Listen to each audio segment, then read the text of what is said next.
Before I get into the next part of this video, I want to give you guys some background context on what is going on. My name is Michael, and on my channel, I talk about my journeys in real estate. So for the past couple of months or so, a few weeks or so, we've been dealing with a house that has a squatter that just keeps coming back.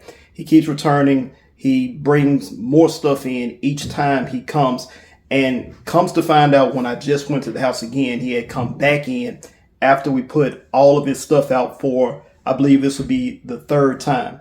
And I actually had the sheriff out there with me, and they were familiar with kind of what's going on in this neighborhood. But what we could be dealing with right now is sovereign citizens. I've never dealt with sovereign citizens before, but I know that can be a landlord's worst nightmare. So let me go ahead and get into this clip, show you what we're dealing with, and then I'll talk about the next part. All right, y'all, so I'm back at this house. Y'all already know what it is. Turn the camera around. Been dealing with this house for a second. Y'all can see we put this guy's stuff out. Let me move it right back in.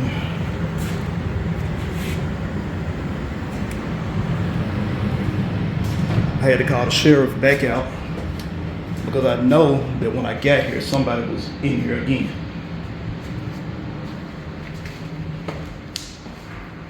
So this is an ongoing issue with this house. We boarded this window up and they just broke right back through.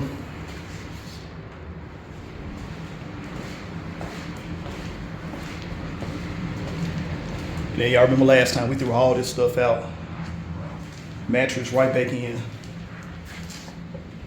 TV, all this stuff. So issue with this one, guys, I think from what the sheriff was saying, we got a sovereign citizen situation where somebody's trying to move in as a sovereign citizen. So I'm gonna report that to the office, but I don't know what they're about to do with this one at the end of the day. All right, guys, so I'm back to talk about this house. Decided to come outside. I'm just sitting in my car. I was listening to The Weeknd's album. He's got a new album out. So checking it out. It's beautiful outside. Kind of makes me feel like I'm on vacation. But anyway, let me get to this house, what's going on, what we just saw. So I'm gonna take this back to about a year ago to give you guys some even more background. I'm starting to put the pieces together of what's going on with this whole sovereign citizen situation. And even before I move to that part, I had no idea. Well, let me not say I had no idea. I had seen videos of sovereign citizens on YouTube before, and just the stuff that they get away with, you know, the getting away with like traffic stops, speeding tickets. They say some crazy stuff in court, and they get away with a lot of stuff some kind of way. I'm not fully educated on what sovereign citizens are, how they get away with stuff, how they do whatever it is that they do. With that being said, I did ask ChatGTP for like a very quick definition, and I'm just going off the top of my mind here. From what I remember, ChatGTP said something like a sovereign citizen is a citizen who believes that the laws of the U.S. don't apply to them. So, you know, when it comes to things like a house, they believe that if the house is vacant, they can just move in, take over, and it's theirs. Now, I could be quoting this wrong. Like I said, this is just off like a quick look, some really quick research. If I'm wrong and you guys know more about the sovereign citizen situation, then, you know, feel free to leave a comment, because this is something that's brand new to me. Anyway, let me take you guys back to almost a year ago. Now, I didn't know that the two were connected, but I had gone to this house previously, and I met an older gentleman at the house, another house in the neighborhood. I won't say which house it is, but I met an older gentleman at another house in the neighborhood. Now, this older gentleman, he seemed like he was kind of upset. You know, he was watching me, and he was kind of just driving by this house that was really close by. So we stopped and talked to each other, and then he told me who he was, and he told me the situation that he was in, and he said that someone was locked up in his house and he's been trying to get them out for the longest.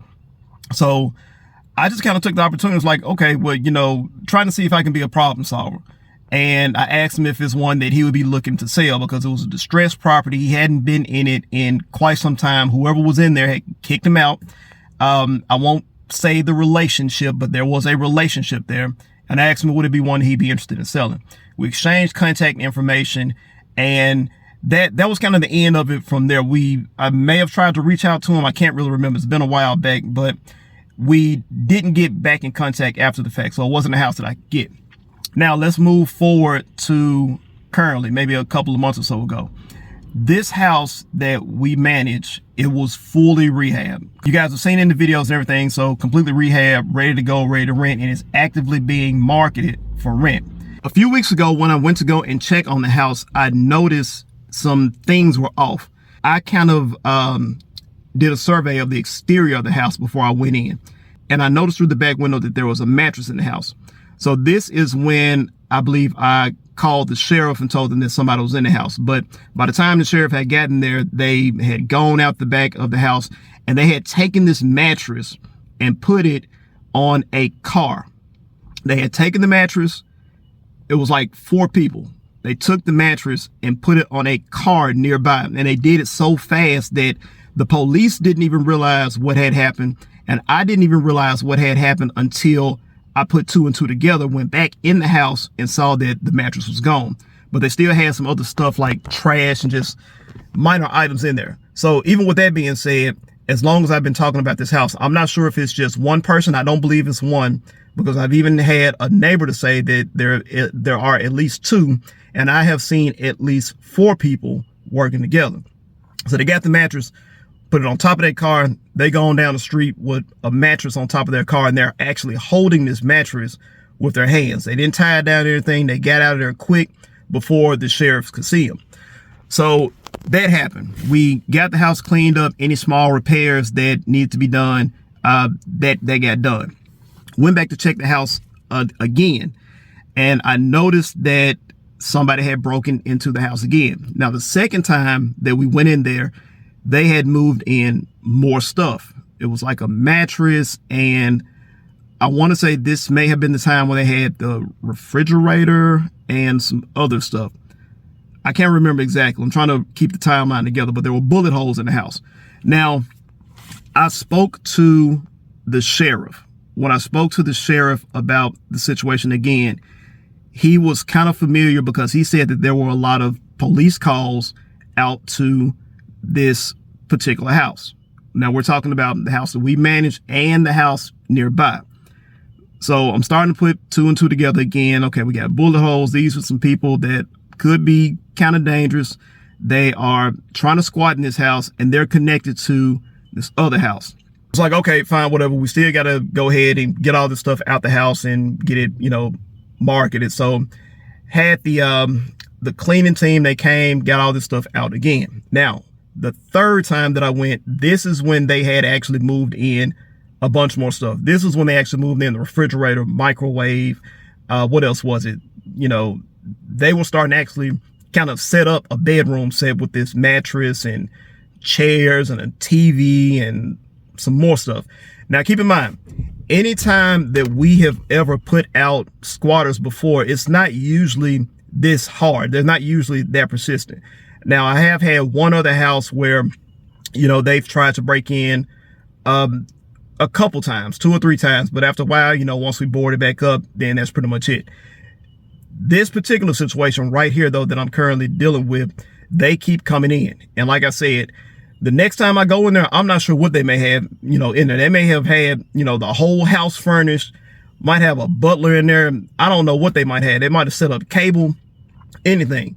Now, the last report that I got was that the house had been cleaned out and nobody else had been in there. But I'm going to have to go back and check it next week.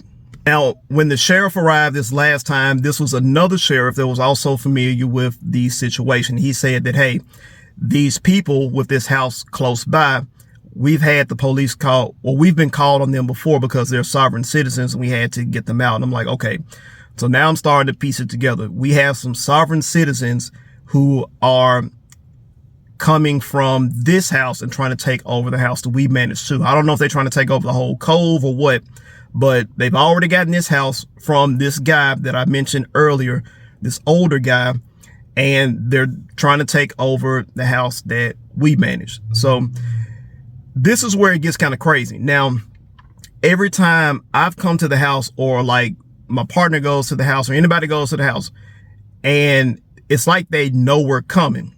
every time we try to, every time we get there, we either hear somebody going out the back, somebody running out the back, or, just nobody's in there. It's like they know that we're coming every time. I realized that they've got lookouts on the street. Now, when I realized this, there is a car on the street. Somebody's actually in this car, and they're super stealth. Like, most people would not realize that somebody was in this car unless they were looking a little bit, extra hard. And I realized this random guy had been in this car this whole time while, we were in the house, while the sheriff was there. The sheriffs didn't even notice him, but I noticed him the last time that I got here, even though this car had been there the whole time. So they got a whole setup, a whole operation to where they're telling each other when people are coming and going from this area.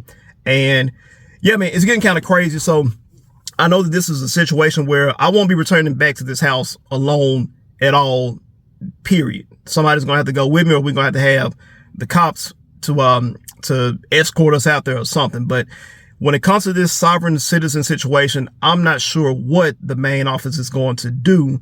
And I will say this, I'm going to address two comments here. One, yes, the audacity of somebody to believe that they can just take over somebody's house and it's not theirs. It's a lot of audacity. I don't understand it. I don't know why they just think that they can do this, but apparently they've done it to one house and they figured that they can get away with it with the house that we manage. The second comment, yes, I did make a recommendation that we get some cameras or security system or something. But again, I don't make that decision. This is not my decision to make. I think that that's something that they should do. It would help. But yeah, that's where we're at with it so far. So I'm going to keep you guys updated. We did board the house up again. I don't think that's going to be the end of it, but who knows? We'll see. Make sure you like, share, and subscribe if you are enjoying these videos. I'll see you guys next time. Peace.